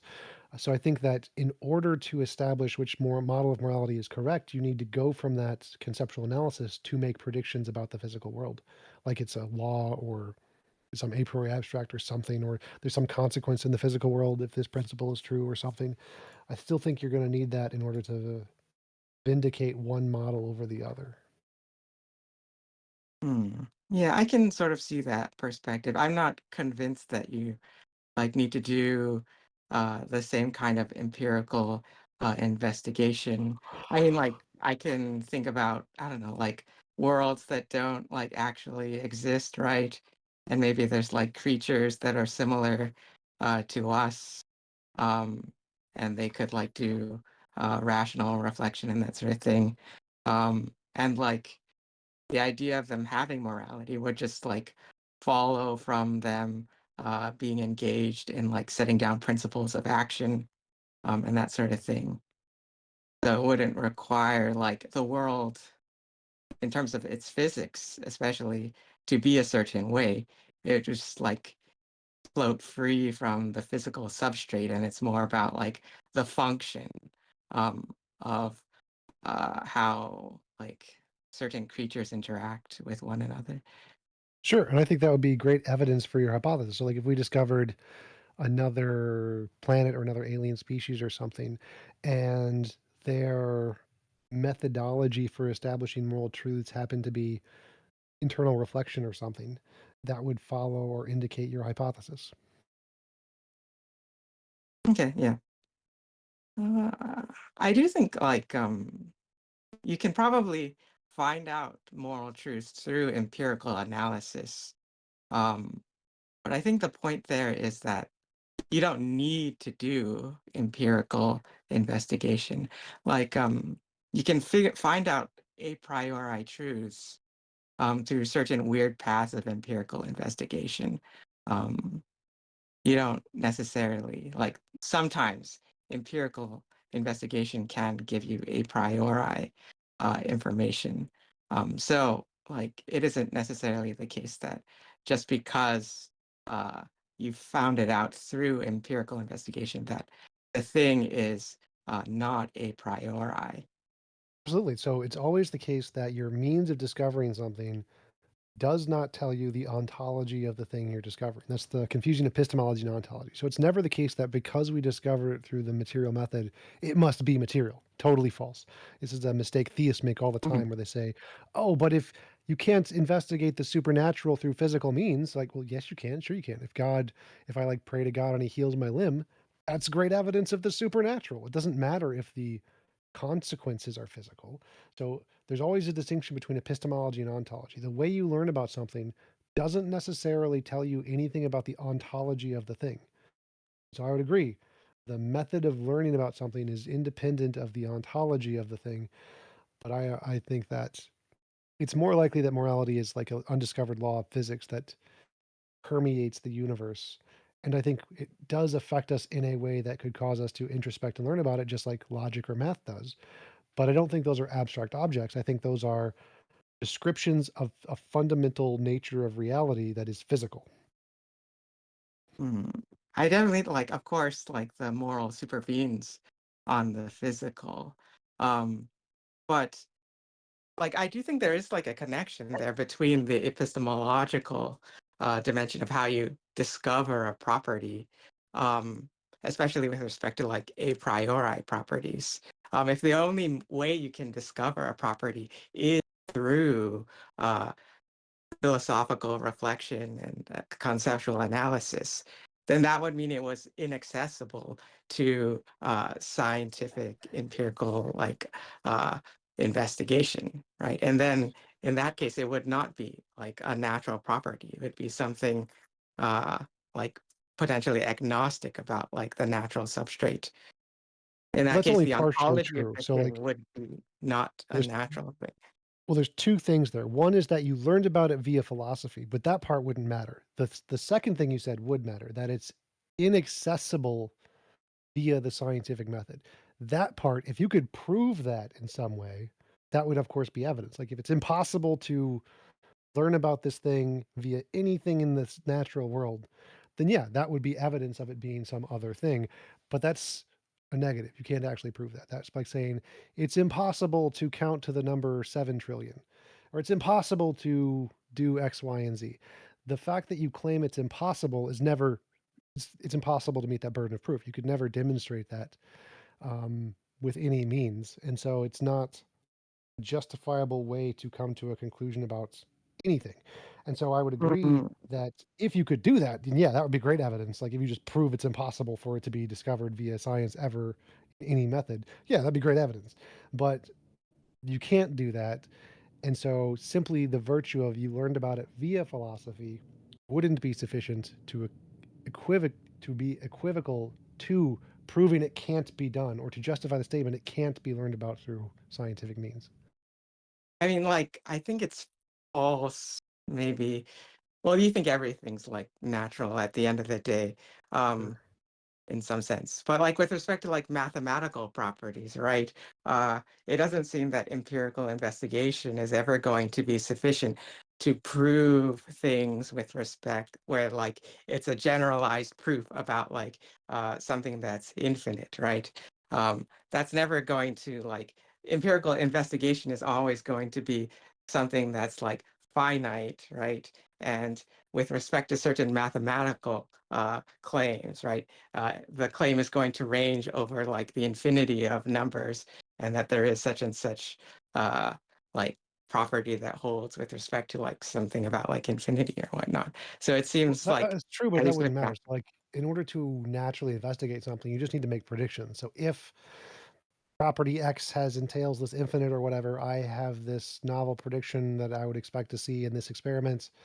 You get the results. That would be evidence of the infinite being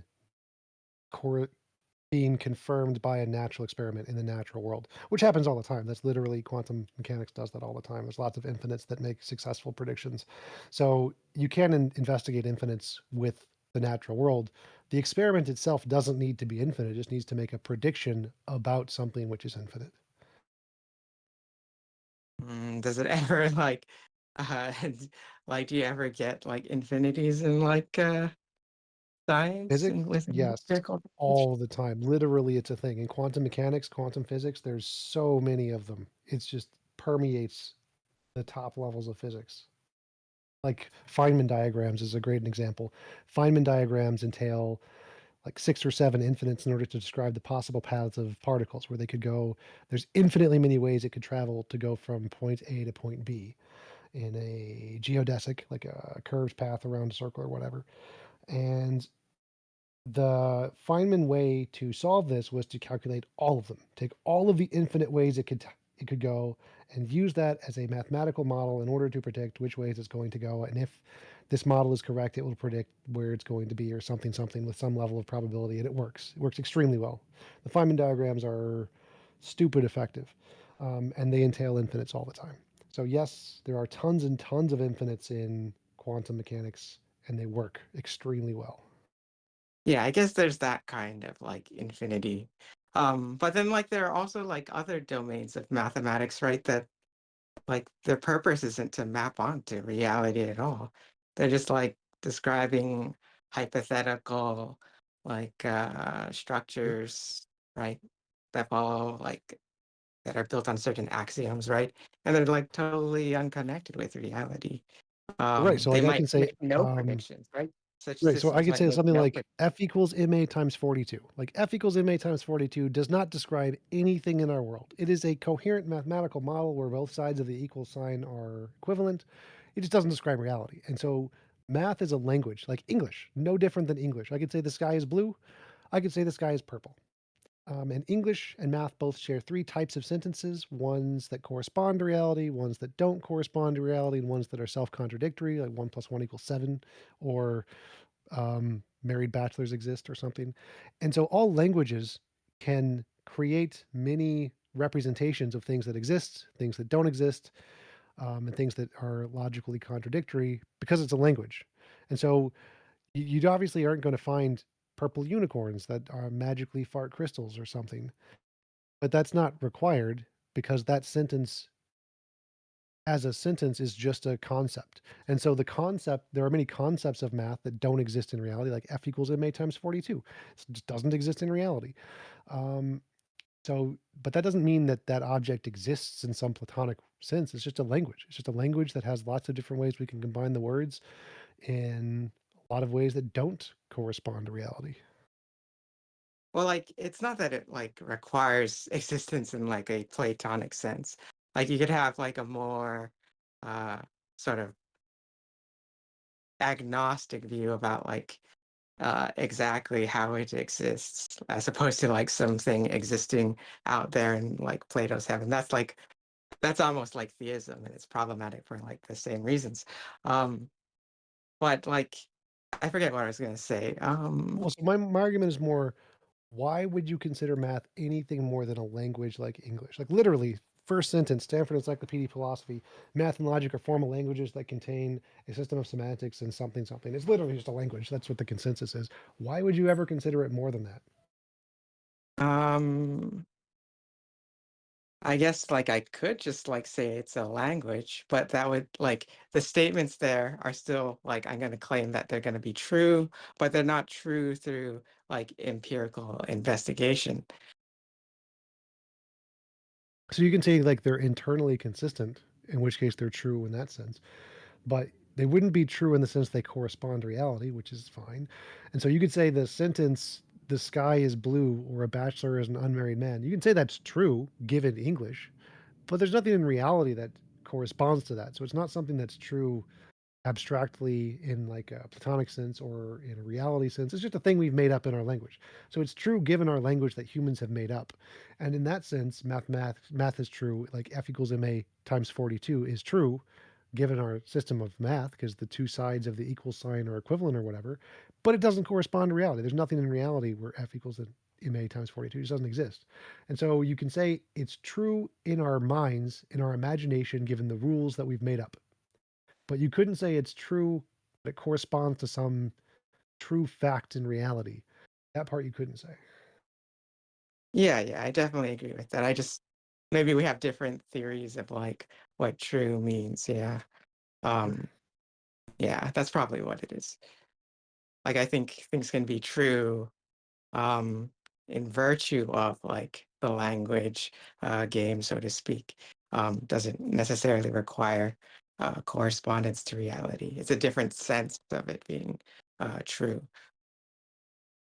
Sure, I would agree, and I would just classify that subset of truth as just being conceptual in human imagination. It's true in virtue of human imagination, but that fully stops with a physical brain state, and there's nothing further in ontology that it could correspond to. Yeah. I think we were kind of circling around again. I just like posit maybe the existence of things that or like creatures that are very unlike us, that have very different like physical substrate. So yeah, thanks for answering the question.